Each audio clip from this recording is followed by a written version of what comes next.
Dungeon Master Hotline. How can I help you? Hello. Hey, what you Yeah, got for sorry, me? just had to. Sorry, just had to make sure I was able to be picked up. I didn't want this to be an awkward situation with that. So I'm. I recently started a game about maybe a month or two ago, and it's about only 4 players. One of the players has played many years. I mean, he goes all the way back to third edition. Other players, maybe at most, have played like 1 or 2 sessions of a game before it ended. And those three all made just regular and like PCs, like wizards, fighters, rogues. Not looking for anything too broken, but the player with a lot of experience going into the game, just picked cleric, and it was, okay. Thought he was just going for more of a support build, but it was as time went on, and we got to the point of where he started multi-classing. I started picking up that he was going for a min-max build and I picked it up because he had told me he wanted to do it at some point, but I just, of course, chimp brain turned off for a second and didn't notice it Okay. until until he had already started doing it. And now I'm starting to run into the struggle of the party's at level 6, and he is just outpacing the rest of the party in everything they're able to do. And it's getting to me at a point where DM of I just don't feel happy with the fact of one player is outperforming everyone else to the point that essentially he's almost soloing every combat.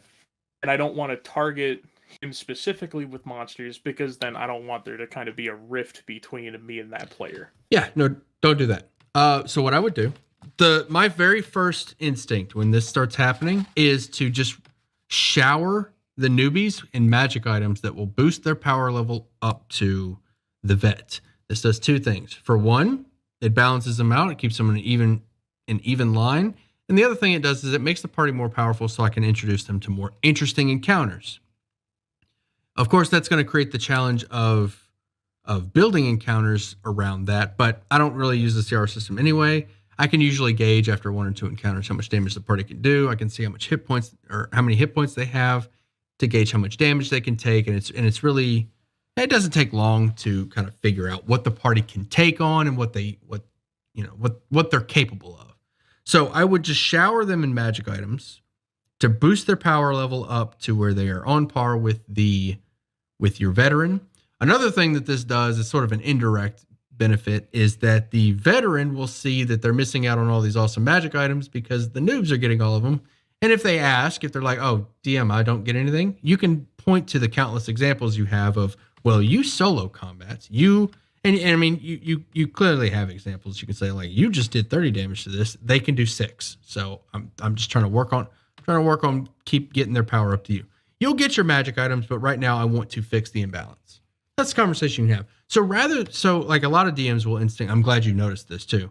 I'm glad you didn't instinctively just start targeting that one player. Rather than like bring down the one player, I want you to reward the others. Another reason this is really beneficial is that it shows the veteran that you're not the enemy and that you want the same thing that they want, and that's to be powerful. A min maxer in my games will figure out pretty quick that min maxing is actually going to cause them to like miss out on some cool stuff because whenever I'm rewarding magic items, I want cool stuff. So if I mean that alone will indirectly kind of address the min maxing without shutting it down. Does that make sense? Yeah, that makes a lot of sense. So As it give was, my bad. no, yeah. So give your noobs magic items. That would be that's the best way to fix an imbalance, a power imbalance like that. It's just overload them with magic items. Okay, yeah, because it was initially when they first started. I remember when he had mentioned it. It was just mentioned in passing. It wasn't as like a telling me what he was going to do for a character. Because by that point, we hadn't even talked about doing a campaign just yet. But because it's I don't remember exactly what the mid max build is called, but it's a storm cleric and a storm sorcerer to where basically you just do like Max out 100 lightning damage. bolts. Yeah, to where it's slowly getting to that point, and luckily I realized that before I'd introduce a boss and it gets one shot in one turn. But yeah, that was just kind of the overall thought. And as well of, I guess I could also ask, is there a possible way in the future of being able to discourage people in games from min-maxing? Because like I know obviously I could tell an experienced player like, hey, don't min-max, but there's a chance they may not exactly know if it's a min-max build, if that makes sense. I think the best way to discourage min maxing is with the magic items that I recommended. Just make it the reason min max. So think about the reason that min maxing is appealing, right? They want to be powerful, and they want to do cool stuff. They want to squash their enemies under their feet without effort. That's what they want. That's not necessarily a bad thing. Um, where you're having problems is bringing. So I got a question for you. Would you be comfortable running a group of min maxers? Just all of them are min maxers. Every one of them. They go into the game. Every single. You have 4 of these veterans. No noobs. They're all min maxing, ready to go. Would you be Yeah. uncomfortable in that situation? No, I think I'd be comfortable. I think it's just because there is such a difference in skill level of, 2 of the players are playing spellcasters. They're still learning spells. I mean, his turn's flying by and like half the battlefield's dead by the time his turn's done. Yeah. Where So I think if it's give all them 4, give them a really cool spell book that gives them access to some like new spells or that lets them upcast beyond their capability. I mean, just something crazy that just completely boosts their power level. That spellcasters is great. That's easy. Like you got a whole list of spells to choose from. To like, yeah, there you go. Yeah, if you got like the wizard or whatever, yeah, that's a good one. Go ahead. Sorry. no, yeah, like that's the thing. I think I could run for 4 mid maxers, but yeah, I'll start introducing some more magic items. It's all of them have magic items, but I've kind of gone out of my way to not really reward an item that helps with what their min max does. I don't know if that really does too much, and I don't know if that makes me come off as like a bad DM or anything. That No, no, you're justified. If you, I mean, you can give the min maxer magic items, or you can provide magic items just for the min maxer, but not things that will increase their power directly. I've talked about this previously. There's a concept in game design called vertical progression as well as lateral progression. Vertical progression is when your character gets more powerful. The numbers literally increase. You do a D8 instead of a D6. You have 20 AC instead of 18 AC. Your numbers are increased. That's vertical progression. Lateral progression is where you get a cool new ability, but it doesn't necessarily change your power level. It just gives you more options. Mobility options like Misty Step or Etherealness, Blur, things that will improve you, Blur, Mirror Image, things like that. One little Knock, Tensor's Floating Disk, like things that lateral progression are things that will give you more options, but not necessarily increase your power level. Does that make sense? yeah, that makes a lot of sense. So in your current scenario, I would reward the noobs with some ridiculously good magic items. Like just throw one of them. Like I don't know what classes are represented in the noobs. So the noobs, we have 1 wizard and we have a warlock, and the final noob is a rogue. Rogue. Give the rogue something to improve their stealth. Something that lets them stealth. Man, rogue's a good one.